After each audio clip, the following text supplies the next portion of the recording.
मैंने एक बहुत ही जहरीले ब्लू रिंग ऑक्टोपस के साथ ट्रक को पलटने पर मजबूर कर दिया।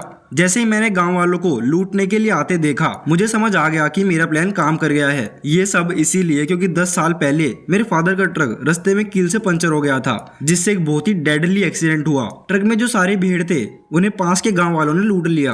वो कोई एक्सीडेंट नहीं था, कील जानबूझकर गांव वालों ने रखी थी। उनका मकसद था कि ट्रक पलट जाए ताकि वो मोटे भेड़ लूट सके। मेरी माँ ने उन पे केस करना चाहा, लेकिन गांव वाले विक्टिम बन गए और बात करने से मना कर दिया।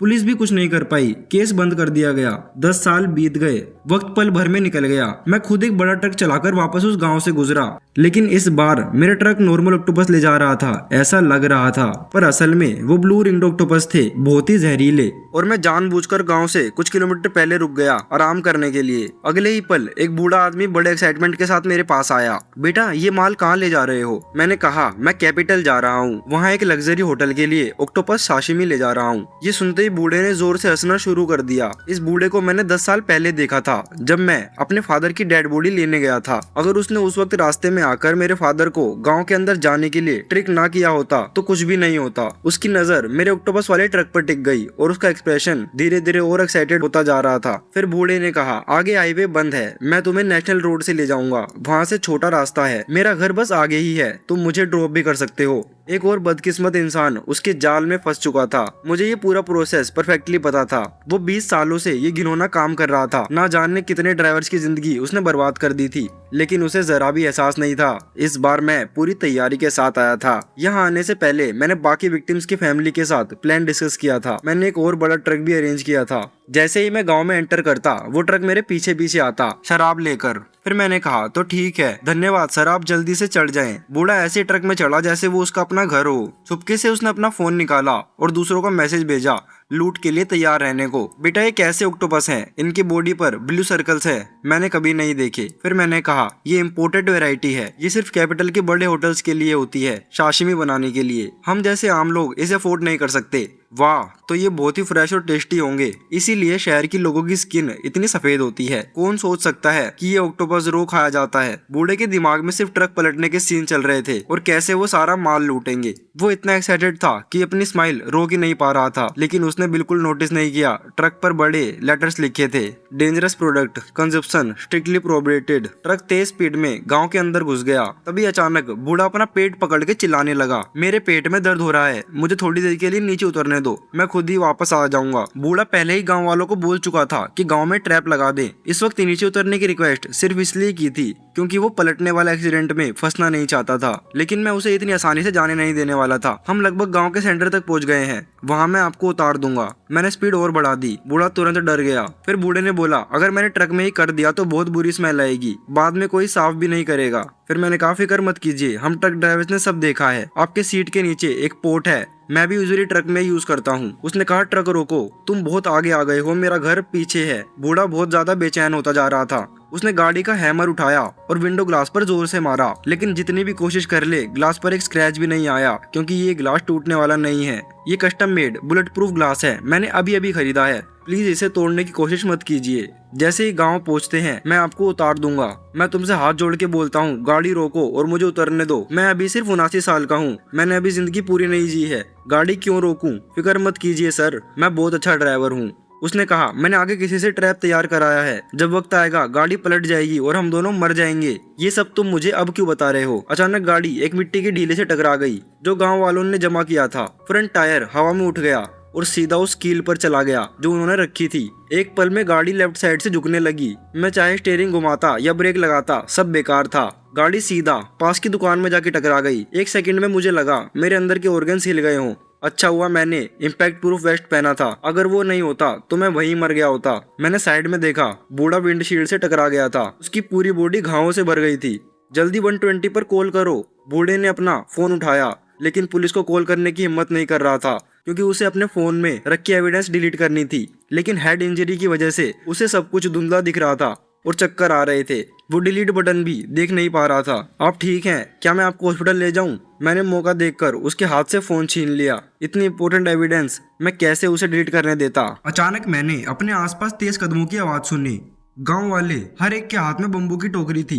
जमीन पर रेंगते हुए ऑक्टोपस के पागलपन में लड़ने लगे। ये देखकर मैंने पूरी जोर से चिल्लाया, हमें बचाओ। तभी एक औरत ने मुझे बीच में ही रोक दिया।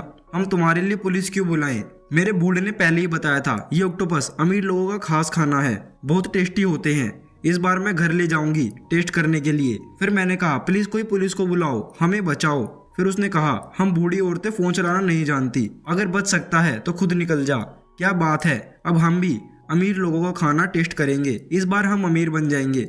हम इसे शहर के लोगों को महंगी प्राइस पर बेचेंगे। हम एक नया घर भी बना सकते हैं। इन लोगों को हम जैसे आउटसाइडर्स की जिंदगी या मौत से कोई फर्क नहीं पड़ता था, लेकिन उसे ये नहीं पता था कि मैं अकेला ट्रक में फंसा नहीं था। थोड़ी देर में और भी गांव वाले वहां जमा होने लगे। हर किसी के हाथ में बोरी थी। एक पल में उन्होंने पूरा ऑक्टोपस का माल लूट लिया। इन्हें बिल्कुल मत छू, ये ऑक्टोपस बहुत ही ज्यादा जहरीले हैं। अगर सही तरीके से प्रिपेयर न किए गए तो किसी को भी मार सकते हैं। ये तो हमें मिलना ही चाहिए। मैंने मिस्टर सान से सुन लिया है कि ये कितने टेस्टी हैं। ये बूढ़े ने कभी सांसी में टेस्ट नहीं किया। मैं हाथ जोड़ता हूँ, इन्हें मत खाओ। ये नॉर्मल ऑक्टोपस नहीं है, अगर गलत हैंडल किया तो बहुत बुरा होगा। जैसे ही मैंने बोलना खत्म किया, एक और बड़ा ट्रक गांव के एंट्रेंस पर आ गया। वो भी एंट्रेंस पर रखी कील पर चला गया और पलट गया। पूरी शराब जमीन पर गिर गई। जैसे ही गांव वालों ने उसे देखा, तुरंत अपनी टोकरियां उठाई और फिर से टूट पड़े। मैंने अपने मन में सोचा, फाइनली वक्त आ गया, हम अमीर बन जाएंगे। यहाँ शराब भी है और खाना भी। इस बार हमें कुछ भी कमी नहीं होगी। मैं जल्दी से गाड़ी से बाहर निकला और सबके सामने दौड़कर घबराहट में बोला, इसे मत खाओ, ये ब्लू रिंग ऑक्टोपस है, ये जानलेवा है। प्लीज सब मुझे वापस दे दो। लगता है तुम्हें सिर्फ डर है कि हम सब खा जाएंगे और तुम्हारे पास डिलीवर करने के लिए कुछ नहीं बचेगा, इसलिए तुम्हें पैसे भरने पड़ेंगे। ये सुनते ही मैं तुरंत आगे बढ़ा और बम्बू की टोकरी से ऑक्टोपस छीनने की कोशिश की, लेकिन उसने मुझे जोर से धक्का दे दिया। तुम अभी भी चोरी करने की हिम्मत करते हो? अगर मैं यहीं गिरकर तुम पर इल्जाम लगा दूं तो? किसने बोला ये ऑक्टोपस जहरीला है? ये तो बहुत टेस्टी लग रहा है, इसलिए शहर के लोग इसे पसंद करते हैं। अंकल लोग, इसे मत खाओ, शराब के साथ तो बिल्कुल नहीं। ये ब्लू रिंग ऑक्टोपस ऑलरेडी जानलेवा और जहरीला है। अगर इसके साथ शराब पी ली तो भगवान भी नहीं बचा पाएगा। बूढ़ा ठंडी सांस लेकर हंस पड़ा। मैं इन अंधविश्वासों पर विश्वास नहीं करता। तुम मुझे ऐसे बद्दुआ दे रहे हो और ऊपर से झूठ बोल रहे हो कि ये जहरीला है। मैं इसे खाकर दिखाता हूँ। ये बोलते ही बूढ़े ने बिना सोचे ऑक्टोपस मुंह में डाल दिया और उसके बाद शराब का एक घूंट पी लिया। देखा, मुझे कुछ नहीं हुआ और तुम अभी भी लोगों का बेवकूफ बना रहे हो। अचानक बूढ़ा जमीन पर गिर गया और झटके खाने लगा। वहां मौजूद सब लोग डर गए और जो हाथ में था सब जमीन पर फेंका। अगले ही पल भीड़ के बीच एक औरत सामने आई। वो जल्दी से बूढ़े के पास दौड़ी और उसके मुंह में एक गोली डाल दी। ये बूढ़ा फिर से अपनी दवाई लेना भूल गया था। धीरे धीरे बूढ़े के चेहरे का रंग वापस आने लगा। वो जमीन से उठ खड़ा हुआ। किसने बोला ये जहरीला है? ये तो बहुत टेस्टी है। मैंने पहले ही बोला था ये जहरीला नहीं हो सकता। मुझे ये अपने पति के लिए ले जाना है, वो शराब के साथ खाएगा। मैंने और ज्यादा मनाने की कोशिश नहीं की। अभी जो इम्पैक्ट हुआ था उसने मुझे चक्कर दे दिया और मैं बिना पता लगे बेहोश हो गया। मेरा मिशन कंप्लीट हो चुका था। अब जो होना था वो ली पर डिपेंड करता है। ली एक अनाथ था, ना माँ ना बाप। वो अपने चाचा के सहारे 18 साल तक जिया, लेकिन 3 साल पहले उसके चाचा का ट्रक पलट गया। जब वो चूसैंग गांव की तरफ जा रहा था, ट्रक का सारा माल लूट लिया गया। इतने सालों बाद आखिर उसने ये मौका पाया था। इन गंदे लोगों के साथ इतने साल रहना बेकार नहीं गया। 2 साल तक वो गांव का डिप्टी चीफ रहा। मैं हमेशा रोड रिपेयर करता रहा और स्ट्रीट लाइट्स लगाता रहा चूशैंग गांव के लिए। मैंने हर लाइट पोल पर सीसीटीवी कैमरास लगाए, सिर्फ एविडेंस कलेक्ट करने के लिए, ताकि तुम सबको सालों कानून के सामने ला सकूं। ली कैमरास में गांव वालों को लूटते हुए देख रहा था, उनके लालची चेहरे रिकॉर्ड कर रहा था और इंसानियत के लिए लाउड स्पीकर से उन्हें वार्न भी करता था। उन्हें कानून मानने को कहता था। उन्हें माल के लिए लड़ना नहीं चाहिए। उसने डिमांड किया जो लोग माल लूट रहे हैं उसे यूज ना करें और तुरंत ओनर को वापस करें। ये वार्निंग्स वो 1 साल से ज्यादा देता रहा, लेकिन हर बार बेकार गया, जैसे समुद्र में दुआ देना। गांव वाले लालच में अंधे हो चुके थे और उसकी बात पर कोई ध्यान नहीं देता था। मिस सान अपनी भरी हुई टोकरी पकड़कर गाना गाते हुए घर जा रही थी। दरवाजा बंद देखकर उसने आदत से नॉक किया। ओ बूढ़े, दरवाजा खोलो। घर में बिल्कुल सन्नाटा था, कोई जवाब नहीं आया। ये बूढ़ा कहाँ चला गया? वो तो ट्रक गाइड कर रहा था, अभी तक वापस क्यों नहीं आया? कहीं किसी के घर ताश खेलने तो नहीं चला गया? मिस सान ने खुद दरवाजा खोला और अंदर चली गई। खुशी खुशी उसने ऑक्टोपस पानी के मटके में डाल दिया। ये फर्स्ट क्लास माल आधा खाने के लिए और आधा बचाने के लिए है। इस पैसे से मैं 2 मंजिल का घर बनाऊंगी। चूसैंग गांव एक रिमोट जगह है, यहाँ मछली मिलना भी रेयर है। ऑक्टोपस तो बहुत दूर की बात है। रात को जब आंटी सान डिनर बना रही थी, उसने 2 ऑक्टोपस पकाए, लेकिन बनाने के बाद उसने नोटिस किया कि उसकी उंगली थोड़ी कट गई है। वहाँ हल्का सा निशान और थोड़ा खून भी दिख रहा था। ये सी फूड सच में बहुत फ्रेश है। अभी थोड़ी देर पहले जब मैं ध्यान नहीं दे रही थी, ये मुझे काट भी गया। आंटी सान ने अपनी उंगली रगड़ी, फिर वो गैस के पास गई और सब ऑक्टोपस उसमें पकाने के लिए डाल दिए। उबलते हुए ऑक्टोपस को देखते हुए आंटी बोली, ये डिश बहुत ही महंगी है। आज रात मुझे अपने पोते को ज़्यादा खिलाना चाहिए। बच्चे ग्रो कर रहे होते हैं, उन्हें अच्छा खाना ज़रूरी है। जब खाना टेबल पर सर्व हुआ, आंटी सान के बेटे ने टेस्ट ऑक्टोपस डिश देखी। वो रुक नहीं पाया और तुरंत एक बाइट ली और बोला, माँ ये कौन सा फिश यूज़ किया है, इतना फ्रेश। आंटी ने बोला, मुझे क्या पता, आज एक और बड़ा ट्रक पलट गया था। ये सब तुम्हारे बाप के लूट का माल है। कैसा है, टेस्टी है ना? आंटी सान का बेटा जूलॉजी में पढ़ा हुआ था। थोड़ा डाउट होने पर वो किचन के वाटर टैंक के पास गया। तुरंत उसकी बॉडी में डर की लहर दौड़ गई। ये तो ब्लू रिंग्ड ऑक्टोपस है। मुझे नहीं लगा था तुम इसे बनाना भी जानती हो। इसमें क्या मुश्किल है? मैंने बस इसे साफ किया और सीधा पकाने के लिए डाल दिया। डर के मारे उसकी टांगे कांपने लगी। माँ, अगर ये ऑक्टोपस सही से प्रिपेयर ना हो तो ये बहुत जहरीला होता है। मुझे तुरंत हॉस्पिटल ले चलो। अगर देरी हुई तो मैं मर सकता हूँ। आंटी सान को नहीं लगा था सिचुएशन इतनी सीरियस होगी। वो तुरंत भागकर बाहर आई। अपने बेटे को शहर ले जाने के लिए गाड़ी ढूंढने लगी। सैंग, क्या तुम घर पर हो? मेरा बेटा उस फिश को खाकर पॉइजन हो गया है। जल्दी अपनी गाड़ी में मेरे बेटे को शहर ले चलो चेकअप के लिए। आंटी सान घर के अंदर गई और शॉक हो गई। टेबल पर एक बड़ा जूसी ऑक्टोपस ऑलरेडी सर्व था। तुम जिस फिश की बात कर रही हो वो यही तो नहीं है। तब आंटी को रियलाइज हुआ कि सांग का चेहरा सफेद पड़ चुका था और उसके होंठ भी जहर से सूज गए थे। सब खत्म हो गया। ये वही फिश है। क्या पूरे गांव ने ये जहरीला फिश खा लिया? जल्दी 115 को कॉल करो। हमारे पूरे गांव ने गलती से जहरीला फिश खा लिया है। शायद तुम सब पॉइजन हो चुके हो। प्लीज जल्दी आकर लोगों को बचाओ। लेकिन 115 इतनी जल्दी नहीं आ सकता। उन्होंने रास्ते में पत्थर और लकड़ियां फैला दी थी, जिस वजह से पुलिस और एम्बुलेंस स्लो हो गई। लेकिन अब उनका प्लान उन्हीं पर उल्टा पड़ गया। ये सच में कर्मा था। आंटी बोलने लगी, मेरे बेटे तुझे कुछ ना हो, प्लीज। अगर तुझे कुछ हो गया तो मैं कैसे जीऊंगी? आंटी सान की रूह कांप देने वाली चीख पूरे गाँव में गूंज उठी। लेकिन क्योंकि उसका परिवार हमेशा से घमंडी था, किसी ने भी मदद करने का सोचा तक नहीं। उस रात चूसैंग गांव में कोई नहीं सोया। हर तरफ उल्टी और चीखने की आवाजें आ रही थी। बहुत सारी पुलिस और एम्बुलेंस आ गई। जब मेरी आंख खुली अगले दिन सुबह हो चुकी थी।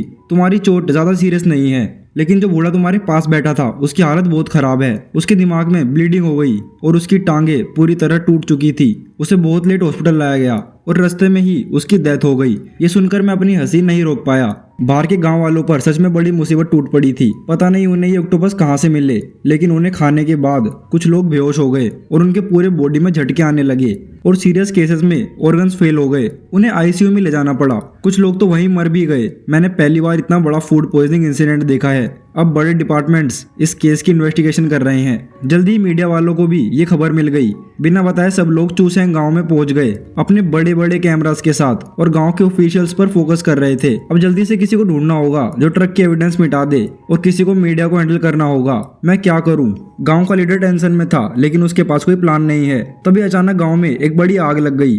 किसी को नहीं पता था ये किसने लगाई। गांव वाले पहले ही कमजोर थे और आग ने उन्हें बर्बाद कर दिया। हे भगवान, कौन सा बदला लेने वाला देवता आ गया है। ऑक्टोपस को शराब के साथ पकाना, शायद शैतान को भी ये आइडिया नहीं आता। मैं अपनी हंसी नहीं रोक पाया। अचानक किसी ने हॉस्पिटल का दरवाजा जोर से खोला और एक पुलिस ऑफिसर मेरे सामने आ गया। हेलो, हमें आपका स्टेटमेंट लेना है। ये प्रोसीड्यूर का पार्ट है। जो पूछना है पूछो, मैं पूरी मदद करूंगा। इन्वेस्टिगेशन में पता चला कि आपको ये रूट लेना नहीं चाहिए था। आपने रूट क्यों बदला? मैंने जानबूझकर नहीं किया। वो बूढ़ा जो मेरे पास बैठा था उसने बोला हाईवे बंद है और ये रास्ता छोटा है और वो अपने घर पे ड्रॉप होना भी चाह रहा था। आप लोगों को मेरा फोन मिल गया होगा। मुझे अपनी लाइफ रिकॉर्ड करना पसंद है, इसलिए जो भी हुआ सब रिकॉर्ड है। हाँ, हमें मिल गया है और हमारी टीम डाटा रिकवर कर रही है। अच्छा है, मुझे गलत ब्लेम नहीं कर सकते। हमें उस बूढ़े का फोन भी मिला और उसके मैसेज में वो दूसरों को किलो ट्रैप लगाने के लिए इंस्ट्रक्शंस दे रहा था। मतलब ये एक्सीडेंट नहीं था बल्कि एक प्लान्ड क्राइम था। टेक्निकल टीम उस बूढ़े के फोन का डेटा प्रोसेस कर रही है और लगता है और भी एविडेंस मिलेंगे। अगले ही सेकंड ऑफिसर का फोन बज उठा। डेटा रिकवरी के थ्रू पता चला कि यह पहली बार नहीं था जब उसने क्राइम किया हो। वो सिर्फ अकेला नहीं था बल्कि बार बार ये क्राइम करता रहा। कितने ट्रक ड्राइवर्स उसकी वजह से मरे इसका कोई हिसाब नहीं। इसमें बहुत सारे लोग इन्वॉल्व थे। मुझे यकीन नहीं हो रहा ये एक पूरी गैंग का केस निकला। लगता है अब उनके पास काफी एविडेंस होंगे। मैं डरने का नाटक करता हूँ और पूछता हूँ, क्या मुझे उस बूढ़े की डेथ का जिम्मेदार माना जाएगा? अगर प्रूफ हो गया कि वही मास्टरमाइंड था तो आप इनोसेंट हो। आप उस पे अटेम्प्ट टू मर्डर का केस भी लगा सकते हो। लेकिन अब बहुत सारे गांव वाले पॉइजन हो गए हैं और आप ट्रांसपोर्टर हो तो आपकी थोड़ी रिस्पॉन्सिबिलिटी तो बनती है। कंपेंसेशन काफी बड़ा हो सकता है। मैंने उन्हें कई बार बोला था मत खाओ, लेकिन उन्होंने मेरी बात नहीं सुनी। शायद मेरा ही बैड लक है, जहाँ गरीबी होती है वहाँ बुराई पैदा होती है। ये कहावत सच है। आपको याद है आपने उन्हें वॉर्न भी किया था बेहोश होने से पहले। मुझे याद है वहाँ कैमरास लगे थे, वो सब प्रूव कर सकते हैं, लेकिन कैमरा में ऑडियो नहीं है। सिर्फ गांव वालों को लूटते हुए देखा जा सकता है। उन्होंने तुम्हारा फोन भी फेंक दिया और तुम्हें पुलिस को कॉल करने से रोका। पुलिस ऑफिसर ने गहरी सांस ली और वहां से चला गया। लेकिन मैं रेस्ट करता उससे पहले ही गांव वाले मेरे रूम में घुस आए। वो जोर जोर से दरवाजा पीट रहे थे। तू एक किलर है, तुझे अपनी जान से पेमेंट देनी होगी। मेरा बेटा मर रहा है, तुझे अपनी किडनी देनी पड़ेगी। तू छुप नहीं सकता। ये सुनकर मैं हंस पड़ा। गाली देते रहो, अभी सबसे बुरा आना बाकी है। जैसे जैसे इन्वेस्टिगेशन आगे बढ़ेगी सच सामने आने लगेगा। गांव वाले सालों से एक्सीडेंट करवा रहे थे लूट के लिए। उनकी वजह से बहुत ड्राइवर्स मरे। फैमिलीज ने जस्टिस मांगा, आखिर कोर्ट ने डिसीजन सुना दिया। मेन कल्प्रिट्स को 15 साल की जेल हुई, कुछ को 12 साल और बाकी को 7 साल। ये फाइनल जजमेंट था। जब मैंने फैसला सुना मेरे दिल को सुकून मिला। मैंने अपनी जॉब छोड़ दी और डिसाइड किया ट्रक चलाता रहूंगा। अगर मैं वापस उस रूट पर गया अब कोई रास्ता ब्लॉक नहीं करेगा। जस्टिस लोगों के दिल में रहता है और एक दिन अंधेरे में भी रोशनी जरूर चमकेगी।